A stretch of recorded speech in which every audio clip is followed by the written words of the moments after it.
এই তুই কেমন বড় আপু, মোর একটা প্রেম করে দিতে পার না? প্রেম করবি মানে? তোর দি বিয়ে হয়ে গেছে, ফাইজলামি করো তুই? আর হ্যাঁ কি হয়েছে, জামাই সৌদি আরব যাইছে, আমি সিঙ্গেল না। পিছাড় আছে না পিছা, এককাল ক ভালো যামু। ও দেখ ওই আপুরা প্রেম করে, মোর প্রেম কর হাতে কি হইছে? মোর জামাই তুই গেছে, মোর আছে প্রেম করতেছে।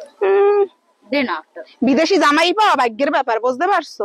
এরম এরম করিস না। মুই কি প্রেম করলে জামাই দেখো মোবাইল দুইটা কি চালাই, দুইটা চালাই কি দুইটা ফোন কিনে দেছে, ওদের কি প্রেম করার লাগবে? মোর এটা দে না, প্রেম করে আর প্রেম করে আর কত মানুষ প্রেম করে, দে না। লাতি মেরে কল নদী ঢালাম, লাতি মেরে কল নদীতে হালাম কই দিলাম, এই তো থুই যাম। আমি কই মোর ভালো লাগে প্রেম করে কেন? আমি কিন্তু দুইটারই লাতি মেরে নদীতে হালাম কই দিলাম। জামাই মোর সময় দেন, আমি কি করব কোন? ওনার সময় মায়া লাগে কত, চোখে পানি পড়ে, মুখে পানি পড়ে, যৌবনে লাড়া দেছে না ভাইয়া ঘুরতে আইছে না, ও জানে আপু প্রেম করে, মানে সব ঠিক আছে। তুমি যাইছি ভিডিও দেন কি হল মুখ না দেয়, এখানে ভালো ভালো মাই পোলা কালেকশন আছে। আমাদের বলা তুমি কি পোলার ব্যবসা করি? সবাই খালে আমরা বরিশালে মাইয়ারা বলে ব্যবসা করি, একটা প্রেম করলে আর কি হবে, যাতে একটাই তো প্রেম। মানে খাজুর কাটা আছে না, ওই আইন নগো মোর মধ্যে ঢুকাই দিত যারা যারা কয়। কেন এই যে বরিশালের মাইকো সম্পর্কে কেউ কি জানে? এই 64টা জেলার মধ্যে যদি ভালো কোনো মাই থাকতে পারে এটা বরিশাল জেলায়। বরিশালের সবচেয়ে সেরা। তো যাই হোক, আপুর কাছে বরিশালের মাইয়া পাইতে হইলে ভাগ্য লাগে, ভাগ্য। ঠিক আছে, বলছিলাম একটা প্রেম করার জন্য, আমার আপু কত গালি দিছে, আপনারা তো শুনবেন। ও জামাই তুমি এবার শুনো না, বুঝছো?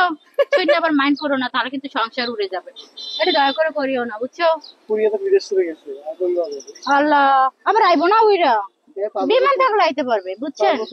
মানি থাকবো, চলে আসবে বাংলাদেশ, মানি নাই থাকবো পরে সৌদি আরব, বুঝছেন? এটা নিয়ম। তো যাই হোক, সবাই বলবেন যে ব্লগটা কেমন হয়েছে, কার কাছে কিরম হয়েছে। তো আমি আমার আপু একটু মজা করলাম, মজার বিষয়টা হলে সব কিছু আলাদা। তো যাই হোক, আমার অনেক ভালো লাগলো। এত সমস্যা কি? আমার কোনো সমস্যা না, আমার মাঝে মধ্যে মুখ দেখাইতে লজ্জা করে। সমস্যা তো অবশ্যই মিলে তো পর্দা ওই বুকে নাম না কিনবো একটা খারাপ তোরে মুই এখনই যাইয়া যদি পড়বে বিনবি। তোরা কি মরে মুসলমান বানানোর চিন্তা ভাবনা করছো? যদি ওই কি দিবি 1 লাখ টাকা জান্নাতে কি দিবি? আচ্ছা, একটা এইটা আসলে আমার একটা জানার ইচ্ছা, একটা হিন্দু মেয়ে যদি মুসলমান হয় এইটার আসলে বেনিফিট কি, বা এইটা আমি কিসের জন্য মুসলমান হবো, বা এই ধর্মটা সম্পর্কে আমি একটু জানতে চাই।